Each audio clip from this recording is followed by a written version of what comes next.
Ehe, mwanaume. Kiza nikwambie, ndio wewe wanawake wawili imekushinda. Unashitanga kwa mwanamke. Angalia mimi umeniacha kule nyumbani na kusubiria mpaka sasa hujafika. Kwa kuwa mwanangu mdogo mdogo. Lakini mimi mke wangu, mimi najua kabisa leo zamu yako. Sawa. Na nilikuwa nikitoka hapa na kuja nyumbani. Kuna mzigo tu nausubiria hapa. Mpaka sasa saa ngapi? Tena mmekaa kabisa hapa mmetulizana wenyewe. Sasa mimi yule mke wako naona mpasua loko mwili wake. Subiri mwenyewe. Dada. Ulipasua tupasuane. Wewe subirini. Kabla mjapigana. Kwa hiyo mnataka kupigana hapa? Ndio. Mnataka kupasuana? Ndio maana. Na nigombania mimi? Ndio.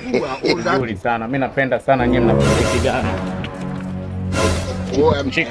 Shika na wewe shika.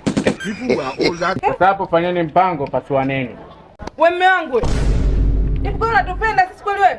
Kwa hiyo ndio kwa ili tupasuane tuuane, au sio? Kwa nini nyinyi mlikuwa mnataka kufanya nini hapa? Ndio kwa naye kweli jamani.